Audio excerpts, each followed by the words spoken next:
Iniciamos formalmente nuestro ejercicio del día de hoy. Estábamos aquí muy atentos esperándolos y es un gusto, un placer tenerlos acá con nosotros. Bienvenidos a Colombia, bienvenidos a Área Andina. Vamos aquí, vamos a ver porque tenemos 170 personas conectadas virtualmente. 200 ya subió y sigue subiendo. Y acá en el auditorio, como se pueden dar cuenta, un número importante de docentes. Doctor Segundo, bienvenido, rector de UNIE Universidad. Y pues bueno, para iniciar, la doctora Olguita va a dar apertura al ejercicio. Posteriormente le damos la palabra para un saludo al doctor Segundo y luego iniciaríamos con la masterclass del doctor Rubén. Doctor Olguita. Buenas tardes para todos los presentes y los que nos están acompañando virtualmente. Queremos hoy dar un inicio a una jornada especial con unos invitados de lujo. Les damos la bienvenida. Esta es su casa y nos sentimos muy honrados de contar con su presencia. Y adicional a ello, la Facultad de Ciencias Básicas e Ingeniería está hoy luciéndose porque ella es la que está liderando este ejercicio el día de hoy a través de la participación de nuestra Carmen, que se encuentra en la ciudad de Valledupar. Igualmente, pues yo aprovecho también para darle la palabra al doctor José Leonardo, nuestro rector nacional, para que nos haga un saludo especial. Olga es nuestra decana de educación. ¿Sí? Bueno, primero doctor Segundo, doctor Rubén, bienvenidos a Área Andina, Colombia. Es un honor tenerlos acá, esperamos que ahora más tarde podamos hablar un poco más en detalle de algunas cosas. Agradecerle por la posibilidad de tener esta masterclass. Están conectados, hay mucha gente porque esta es una universidad nacional. Entonces esta universidad no solo está en Bogotá, sino está en todo el país. ¿Sí? Está la cuarta universidad privada más grande que tiene Colombia y es la séptima entre 300 más grande que hay en el país. Entonces, pues es un orgullo tenerlos acá. Ya ahorita hablaremos con más calma de puntualmente algunos temas. No se unen muchos temas con Planeta. ¿Sí? El presidente en Colombia es muy amigo mío, Guillermo, el CEO. ¿Sí? Y tenemos mucho trabajo porque yo trabajé con uno de ellos también que está en Barcelona, que se llama Oscar Aguer, fue mi jefe. ¿Lo conoces a Oscar? Sí, amigo mío también, muy amigo. Lo quiero muchísimo y trabajamos mucho tiempo. Él fue mi rector y yo fui su vicerrector. Entonces, en Estados Unidos, sí, señor, para toda América Latina. Trabajamos juntos. Entonces, pues, para nosotros es un orgullo y sobre todo que con Planeta Universidad venimos trabajando ya hace un tiempo y tenemos varios proyectos que pues están en la posibilidad de desarrollo y de llevar a concretar en poco tiempo. Estamos ubicados en una de las sedes de la universidad. Esta es una universidad urbana, muy parecida a la Ibero, no tiene un campus verde, está en el corazón de la ciudad y son 21 edificios más o menos. Este es uno de los campus que es donde está la rectoría. No es el principal, el más grande está en otro lugar, más abajo, más cerca. Lo que pasa es que aquí están construyendo el metro. ¿Sí? Por fin, creo que vamos a ver si es verdad. Entonces, mientras hacen la construcción del metro, pues hay un tema de logístico no fácil de comunicación, y entonces no quisimos hacerlos caminar de un lado para otro porque no es fácil. ¿Sí?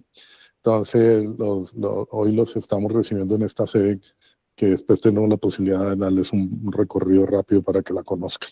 Entonces, sin más, agradecerles a quienes están conectados en la ciudad de Pereira. Pereira, no sé si han estado o han escuchado, es la zona cafetera de Colombia, es donde se produce el café, eso se llama el Triángulo del Café, donde hay 3 ciudades o 3 departamentos o 3 estados grandes del país, y ahí hay una zona cafetera muy grande. Ya no es la zona más importante del café, ahora se produce en otro lado del café, pero sigue teniendo una tradición importante. Y luego estamos en la costa norte colombiana, en una zona donde nace la música autóctona colombiana que se llama el vallenato. Entonces esa ciudad se llama Valledupar. Aquí hay gente conectada desde Valledupar, donde hay un tema de cultura muy arraigado a nuestros ritmos y a nuestra música de Colombia. y como el mariachi en México, pues aquí es el vallenato que hoy ha tomado una relevancia muy importante. Y tenemos una virtualidad muy grande, entonces estamos en aproximadamente el 85% del territorio colombiano con virtualidad. Somos 43.000 estudiantes en Colombia y tenemos una presencia en Panamá con una universidad nuestra que se llama el Istmo, que tiene 12.000, y una en Costa Rica que tiene 9.500, que se llama San Marcos. Entonces somos más o menos una comunidad de 65.000 estudiantes, 3.200 empleados o funcionarios, y bueno, y una extensión importante de territorios de América Latina. Entonces, bienvenidos, darle la bienvenida al doctor Rubén y agradecerle por esta generosidad de acompañarnos hoy con tu exposición. Gracias. Muchas gracias, doctor José Leonardo. Yo también quiero facilitarle el micrófono al doctor para que nos brinde un saludo a nuestro rector invitado. Pues muy bien, buenas tardes, rector, decana, profesores, las personas que nos siguen a través de las nuevas tecnologías. Buenas tardes a todos y muchas gracias por estar aquí. Nosotros pertenecemos a una división de educación superior que se llama Planeta Formación y Universidades, donde efectivamente trabajan las personas que ha dicho el rector y otras 7.000 más. Guillermo Sechi, que está de CEO aquí en la Ibero, Óscar Aguer, que es director general ahora en Barcelona, a Ricardo, el rector de Ibero, que me da recuerdo para usted, acabamos de almorzar con él también. Y estamos de visita en Colombia, visitando universidades de este hermoso país para tratar de que esta universidad a la que pertenecemos, que se llama UNIE Universidad, pueda establecer relaciones con ustedes de colaboración en un plano de la más absoluta igualdad, como no puede ser de otra manera entre universitarios, para facilitar la movilidad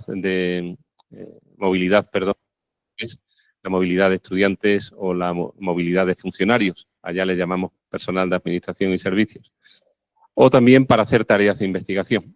Nosotros pertenecemos, como digo, a la red Planeta Formación y Universidades. Es una red que está instalada en 8 países. Abarcamos desde la formación profesional, escuelas de negocios y universidades. Y en la ciudad de Bogotá, en la que nos encontramos, tenemos precisamente 2 de las 6 universidades que tiene la división, que es la Universidad Iberoamericana, una universidad que está creciendo a buen ritmo, con unos 28.000 estudiantes aproximadamente en las modalidades tanto presenciales como virtuales, pequeña cantidad también a distancia, y la Universidad CSEI, la Escuela Superior de Ingeniería, Escuela Superior de Economía, Ingeniería y Tecnología. Planeta Formación y Universidades está formada por estas 22 instituciones.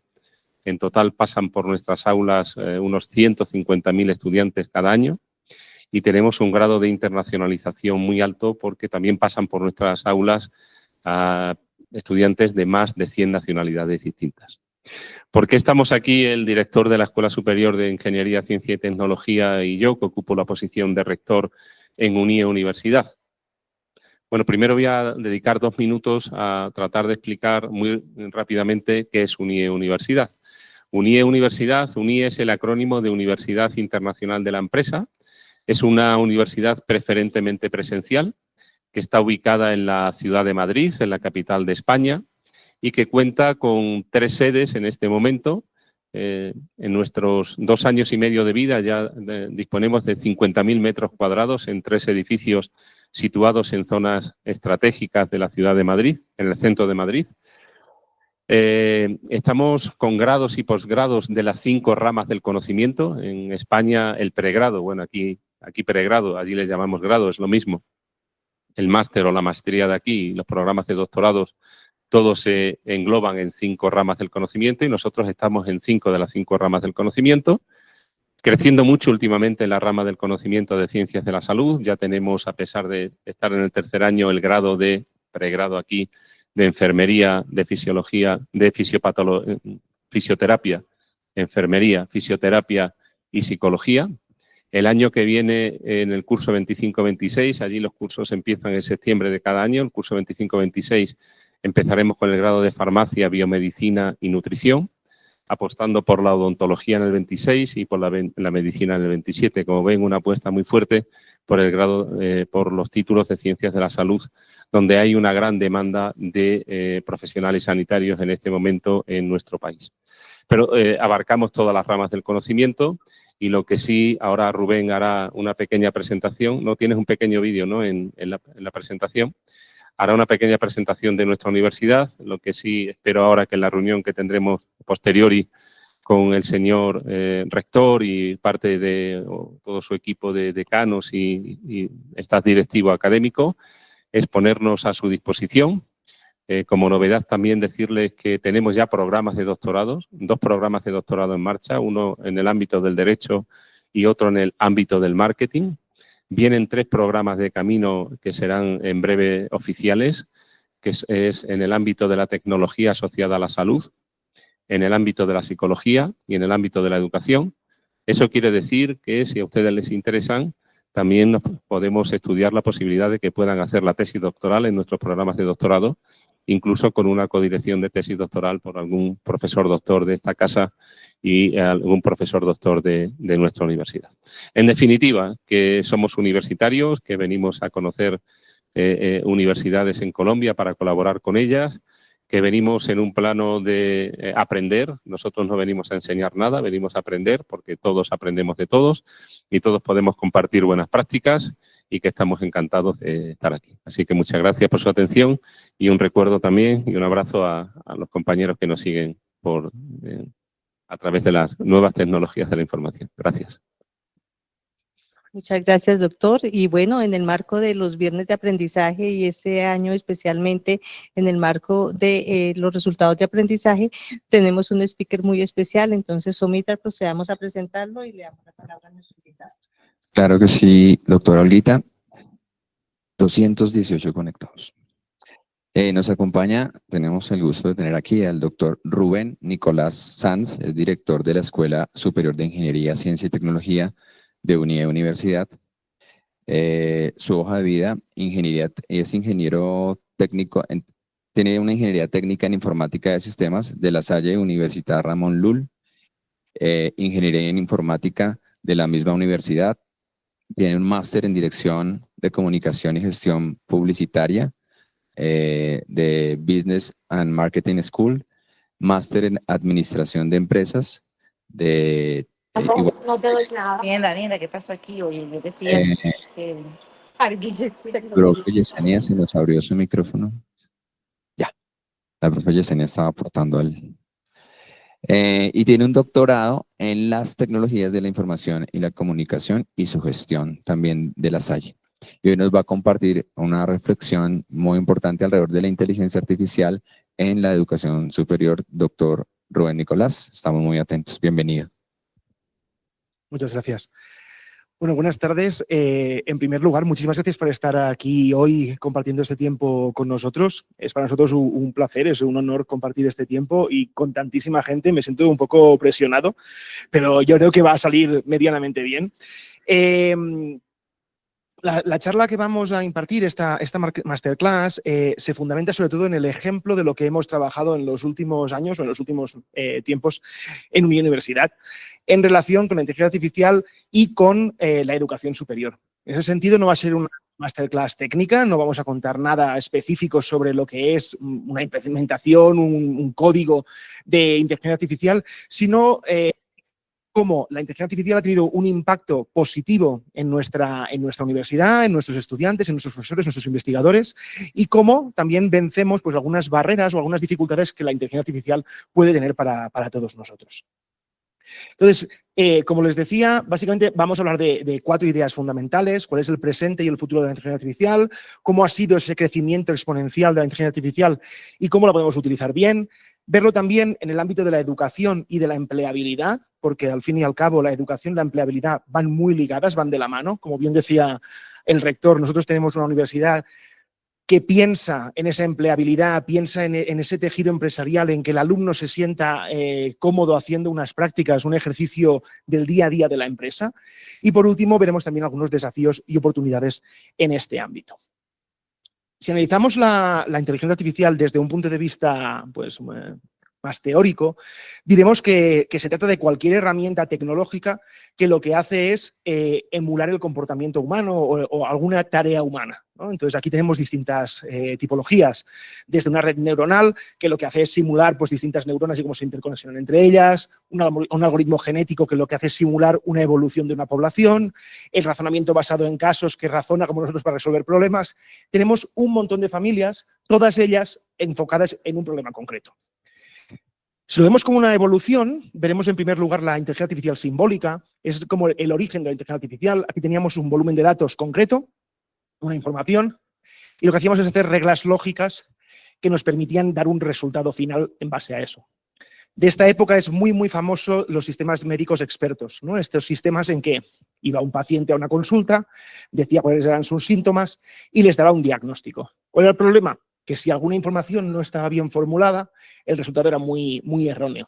Entonces, por ejemplo, si no estábamos introduciendo bien los datos de las patologías que teníamos o de la sintomatología que teníamos, iba a clasificar mal. Y también si las reglas estaban mal formuladas o la base de datos no era correcta, también iba a dar un mal resultado.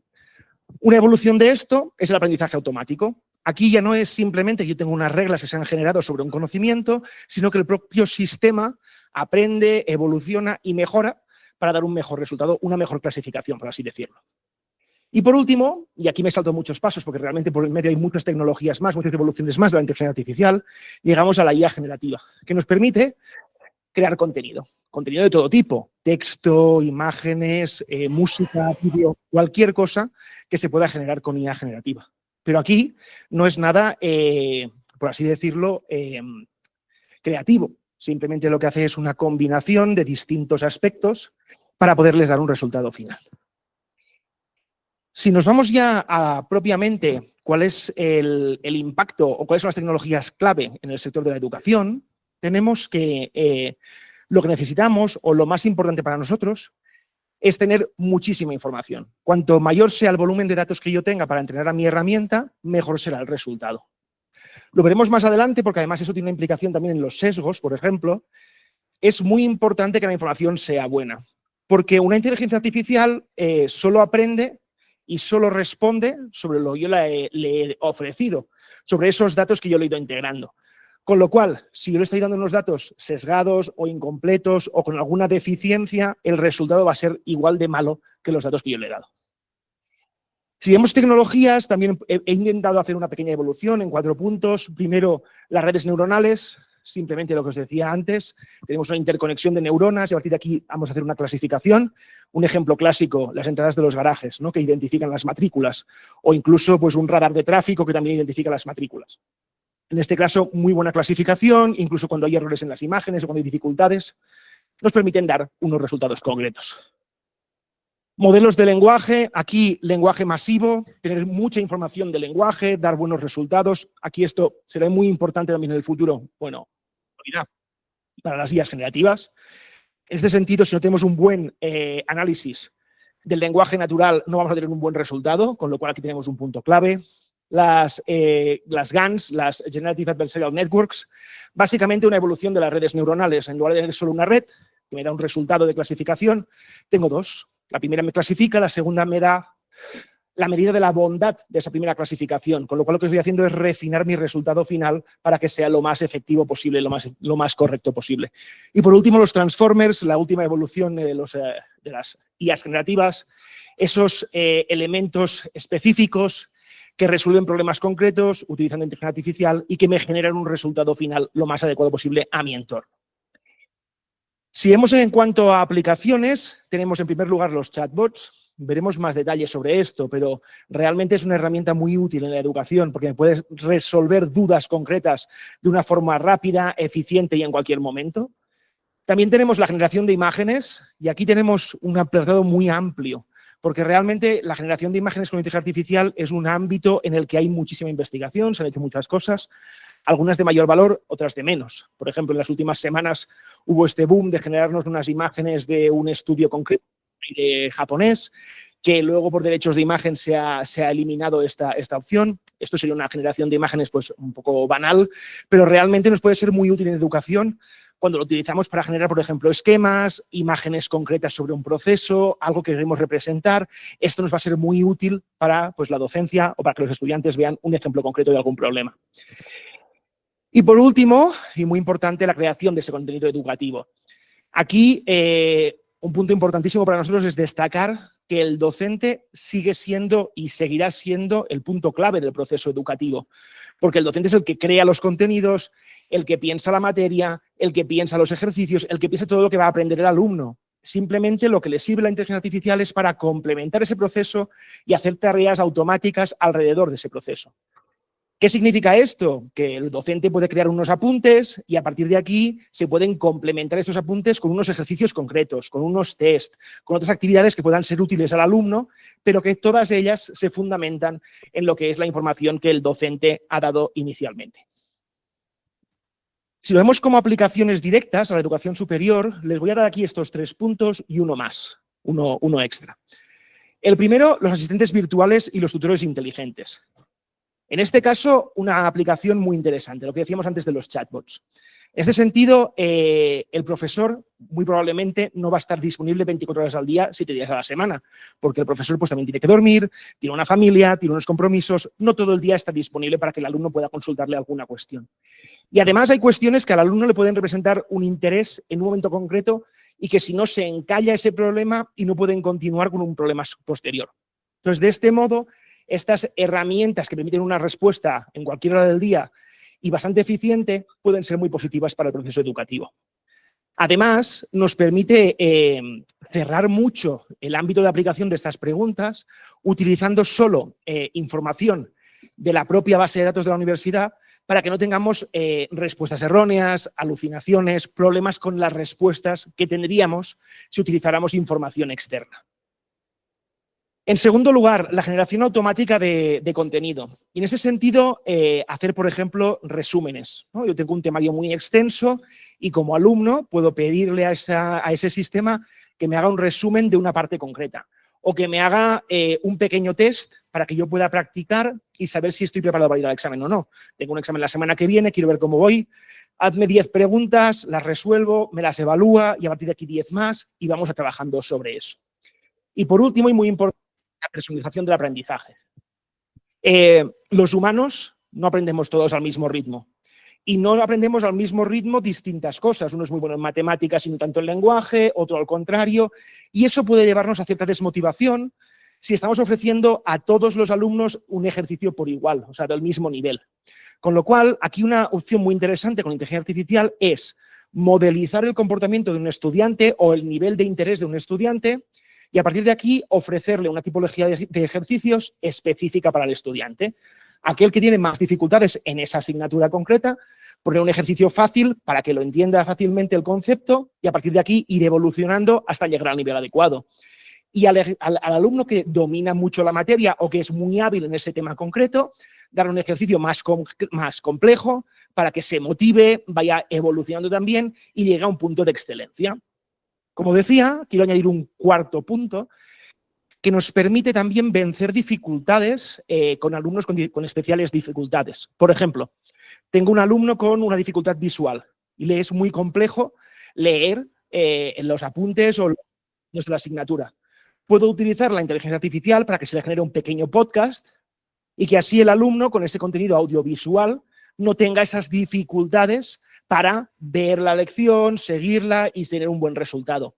O simplemente no hace falta tener una dificultad específica. Todos tenemos un perfil concreto, más visual, más auditivo, kinestésico. Pues si puedo adaptar los contenidos de la asignatura a mi perfil concreto, me será mucho más fácil estudiar, trabajar, llegar a un resultado que pueda ser interesante para el estudiante. Si lo vemos también como los beneficios que puede aportar, el primero de ellos es el que ya estábamos comentando, ese aprendizaje adaptativo, esa especialización del aprendizaje. El segundo, un punto clave, el apoyo a la investigación. Y en ese sentido, como decía en el anterior, la inteligencia artificial no sustituye al profesor, el profesor sigue siendo el centro de atención en este proceso educativo. Y aquí la inteligencia artificial no sustituye al investigador. El investigador sigue siendo el que hace el trabajo y el que hace la investigación sobre un tema. Pero sí que puede ayudarlo a resolver el problema de una forma más eficiente. Por ejemplo, yo quiero hacer una investigación sobre un tema concreto y hay 1000 artículos científicos de ese tema. Si tengo que leer al completo esos 1000 artículos, va a ser una cuestión muy costosa y no voy a tener tiempo suficiente de leerlos en un tiempo prudencial para hacer esa investigación.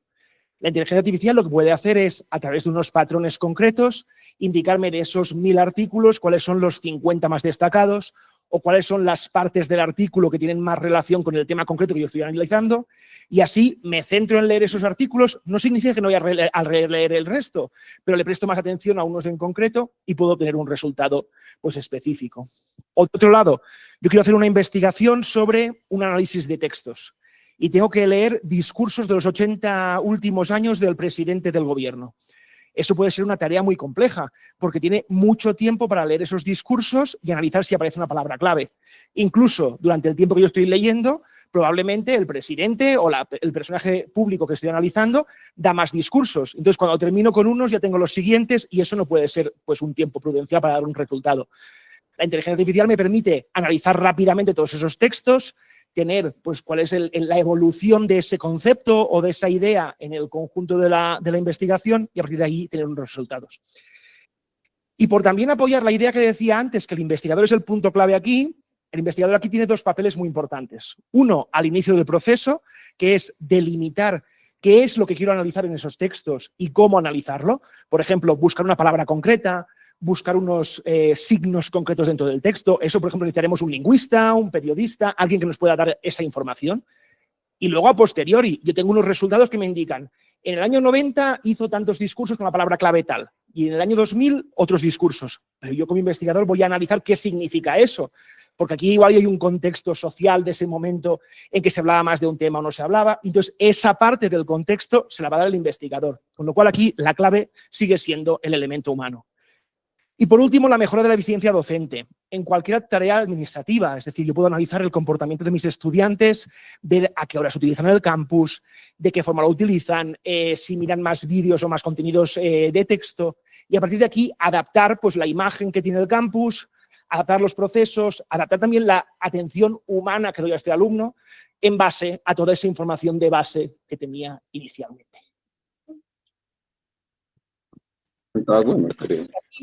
Hemos hablado de cosas muy positivas. Hemos trabajado y que nos están dando bastante investigadores, como profesores, también como alumnos. Aquí hablaremos de los desafíos. Por unos días no va a llover. O que sean cosas negativas. Lo que estamos diciendo es que son cosas que tener atención, porque si no les ponemos atención, sí que podrían llegar a ser, en ese caso, un problema. El primero, la equidad de acceso. Entonces, claro, aquí, en muchos casos, por ejemplo, podemos pensar que en algunas áreas concretas no hay un acceso fantástico a las herramientas o que una persona concreta no tiene el mismo acceso a las herramientas de inteligencia artificial que otra. Nosotros, como universidad, lo que hemos apostado es por ofrecer la herramienta del mismo modo y de la misma calidad a todos los estudiantes, a todos los profesores, a todos los implicados en ese proceso educativo, para que no tengamos esa brecha que podemos tener en muchos sentidos. Además, también se puede evitar otras brechas, como por ejemplo las de acceso a la información o acceso a determinados productos, utilizando la inteligencia artificial, que les pueden hacer un resumen de determinados documentos, que les pueden encontrar una información concreta, con lo cual ahí estamos evitando también esas desigualdades. Privacidad y seguridad de los datos es un punto clave, es decir, no podemos compartir con la inteligencia artificial determinadas informaciones si no nos aseguramos que esa información se queda en casa. Ha habido ya muchos casos, muchos ejemplos de trabajadores de empresas que sin ninguna mala intención han subido un Excel de su empresa a ChatGPT y le han preguntado alguna cuestión de ¿cómo han ido las ventas del mes de diciembre en comparación con las del mes de enero? Y le ha dado una respuesta y el trabajador lo ha utilizado y no hay ninguna cuestión más. Pero unos días después, un trabajador de otra empresa le pregunta algo similar con sus datos y le sale el resumen de lo suyo y dice, y te hago una comparación con la empresa tal que tengo estos documentos. Entonces el trabajador de la otra empresa dice, ¿y esto de dónde sale? Pues porque aquí hay una filtración de información casi que podríamos llevar a un espionaje industrial, ¿no? Entonces, en ese sentido, tenemos que ser muy cuidadosos con evitar compartir información a nivel público que sea propia de la universidad. En ese sentido, nosotros lo que hacemos es que nuestras plataformas de inteligencia artificial siempre sean internas. Es decir, que todo lo que el alumno, el profesor, el personal de administración y servicios, los funcionarios para ustedes, comparten con la inteligencia artificial, no va al exterior, no va a otras empresas, se queda siempre dentro de la casa. Y al mismo tiempo que la información que se comparte con el entrenamiento de la inteligencia artificial también sea propio, sea a partir de los manuales, de los apuntes, de la información de los profesores que compartimos con la herramienta, sin utilizar datos externos. Y por último, la responsabilidad en el uso de la inteligencia artificial. En ese sentido, lo que hablábamos al principio de sesgos, transparencia, ética. Y esto es trascendental en el proceso educativo, porque si yo estoy entrenando una inteligencia artificial para algo pues, sin importancia, por ejemplo, entreno una inteligencia artificial para que me recomiende cuál es la bebida más adecuada para un tipo de comida, ¿no? Entonces yo la voy entrenando pues, con vino, con champán, con otras bebidas. Pero llega un momento en que yo le pregunto una comida que marida muy bien con Coca-Cola y no lo va a encontrar nunca, porque no existe para la herramienta Coca-Cola, porque yo solo lo he hecho con vino, champán y otras bebidas alcohólicas. Entonces, en ese sentido, eso es un ejemplo que, bueno, pues no sería trascendente. Al fin y al cabo, pues te va a recomendar una bebida que es la inadecuada, pero no pasa nada. Pero si esos sesgos o esa información que le hemos introducido son de género, son políticos, son religiosos, ahí podríamos tener una respuesta que no sea adecuada. Con lo cual es muy importante el uso de los datos o la información con que entrenamos un sistema, porque si no lo entrenamos bien, podemos tener una respuesta que sea no solo inadecuada, sino que incluso pueda llevar a unas cuestiones legales que no sean las más adecuadas o queridas posible. Si vemos a nivel de futuro en el trabajo, nos damos cuenta que muchas veces hay un cierto espíritu catastrofista, ¿no? Decimos, la inteligencia artificial va a destruir el empleo, la inteligencia artificial va a hacer que muchos trabajos desaparezcan. Y tampoco es así realmente. Lo que vamos a hacer es tener unos trabajos que se transforman, que llegan a un punto en el que las tareas automáticas, las tareas repetitivas, esas que muchas veces hacemos y no tienen un alto valor añadido, se vayan reduciendo. Entonces, esa reducción de las tareas repetitivas me da más tiempo como trabajador de una empresa a hacer esas tareas que antes no podía y que sí que son de alto valor añadido. Con lo cual, evito esas tareas que pueden hacerse automáticamente y hago las que sí que debo hacer yo como humano, porque nunca una inteligencia artificial, o como mínimo a corto o medio plazo, una inteligencia artificial va a poder hacer. Se van a priorizar también nuevas habilidades.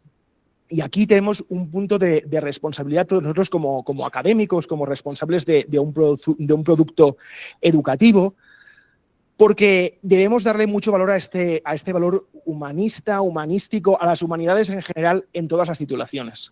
A veces pensamos que las humanidades se han perdido y no se han perdido, tienen más valor que nunca. Ese pensamiento crítico, ese saber evaluar cómo funcionan las cosas, ¿no? Entonces, por ejemplo, nos damos cuenta cuando evaluamos el trabajo de un alumno que quizás no tenemos que evaluar solo el resultado final, hay que evaluar también el proceso, ¿no? Porque yo antiguamente hacía un trabajo, lo terminaba, lo imprimía, se lo entregaba al profesor y eso era el resultado final.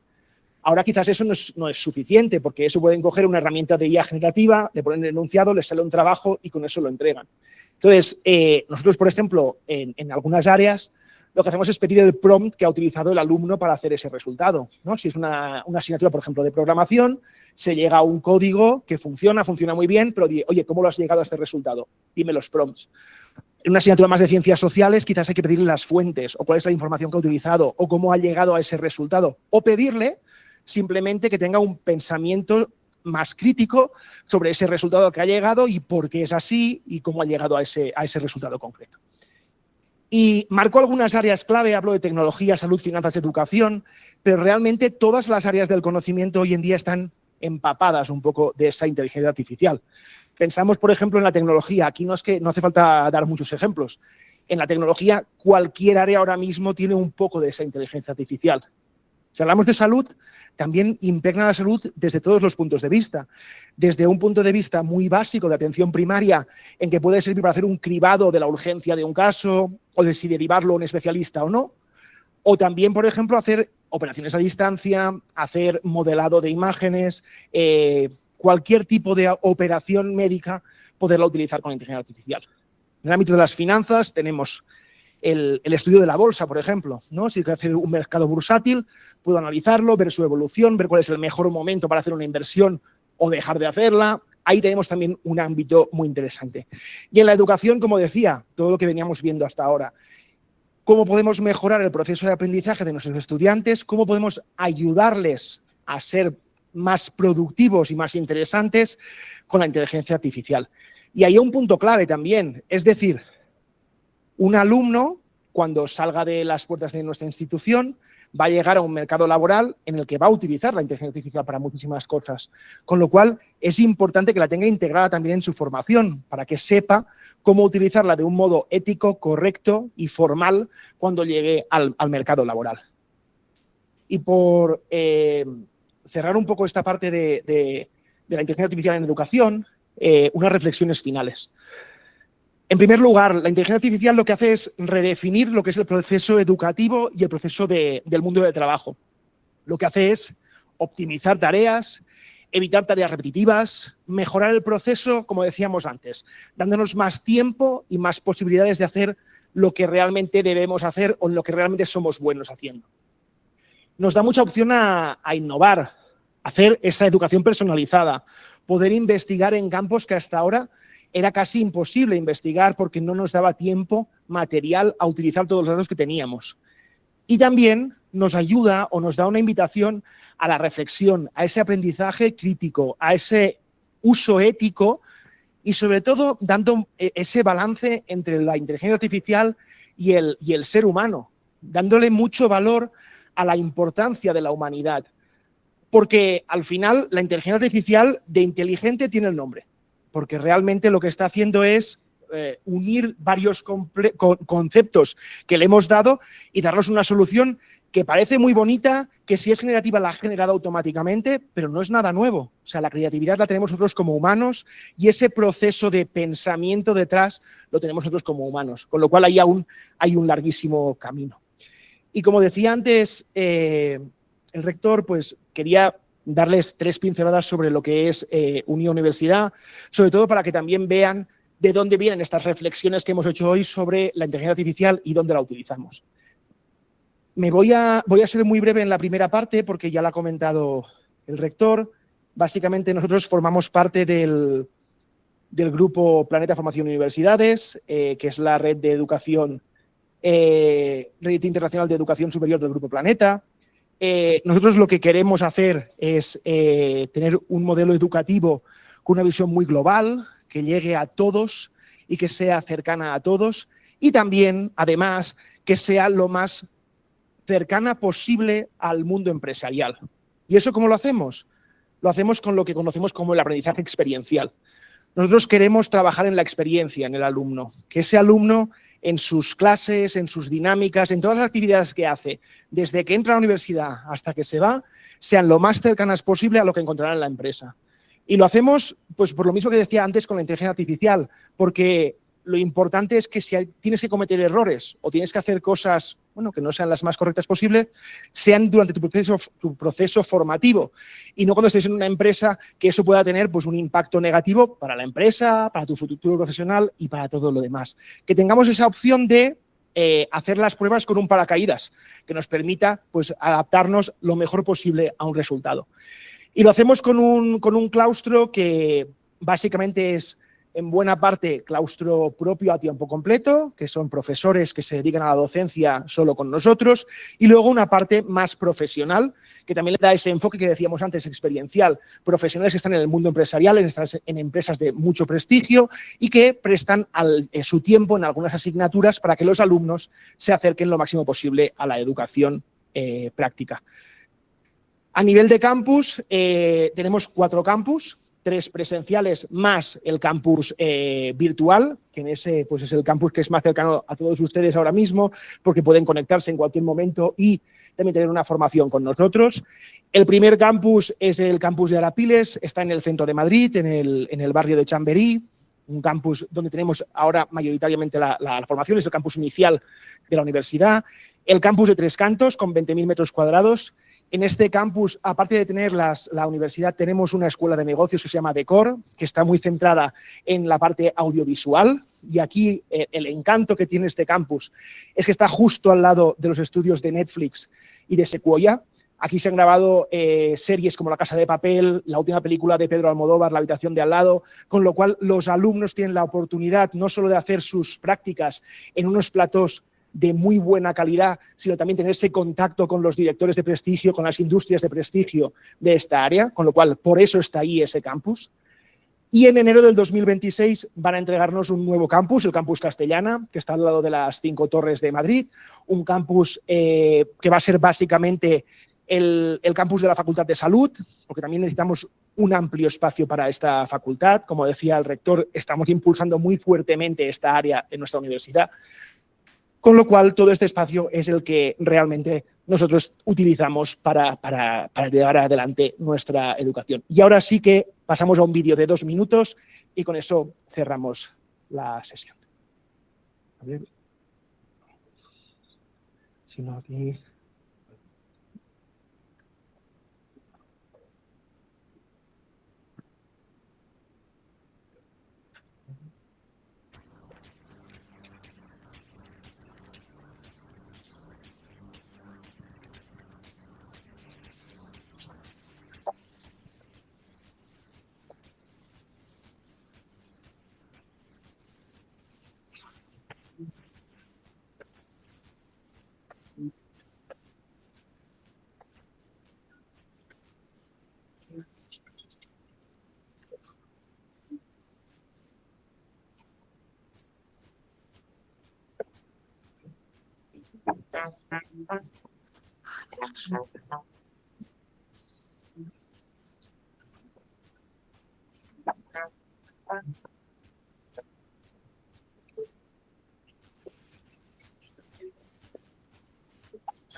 Y sin más, agradecerles a todos su atención y si tienen cualquier cuestión o alguna cosa que quieran comentar, pues estoy a su disposición.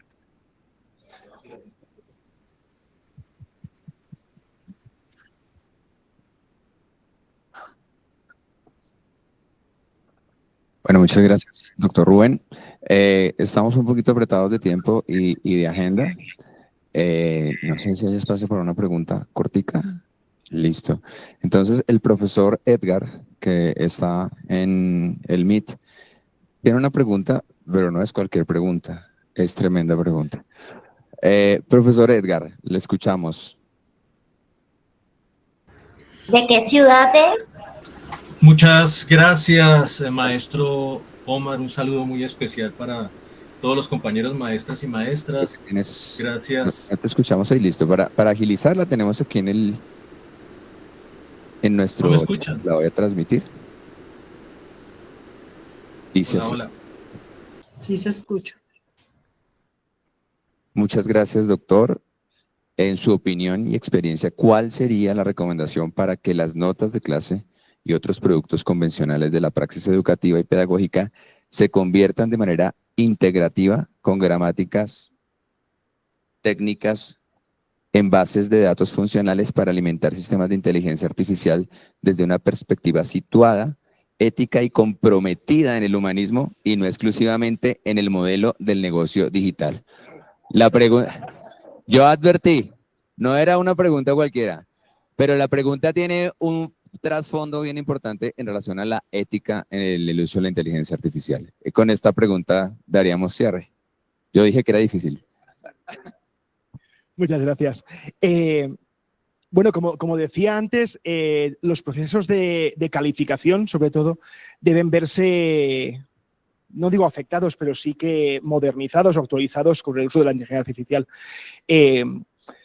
Una evaluación sumativa clásica quizás no es ahora la mejor opción para evaluar un trabajo, de evaluar alguna cuestión educativa, sino que deberemos aprovechar para evaluar el proceso en distintas etapas. Entonces, una de las experiencias que suelen funcionar o que nos han funcionado como nosotros es hacer evaluaciones parciales dando mucho feedback al estudiante para que en la entrega siguiente podamos evaluar dos cosas. Uno, la segunda parte de la entrega y dos, si ha adaptado ese feedback a lo que sería el trabajo correcto.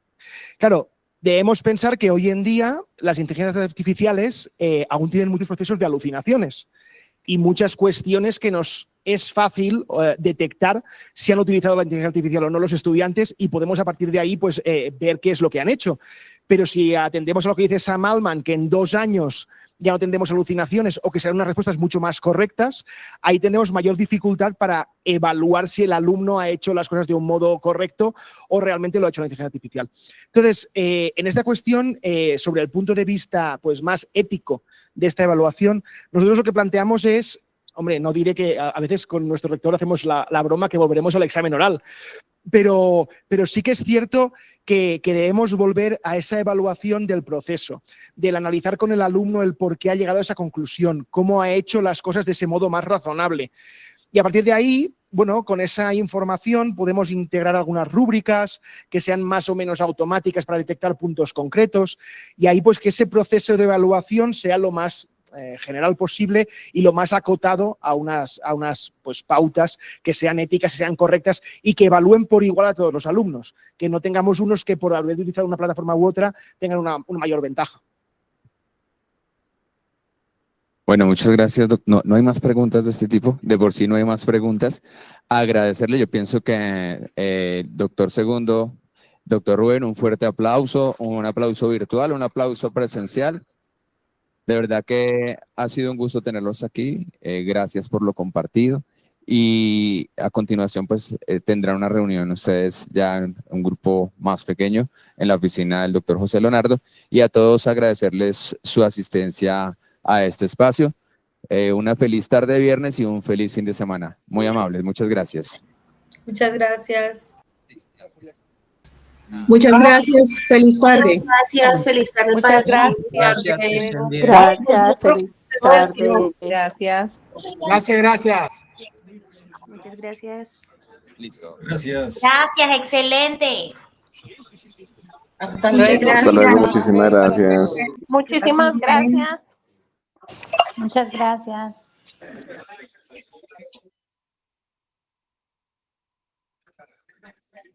Muchas gracias a todos por la asistencia. Un fuerte abrazo. Muchas gracias.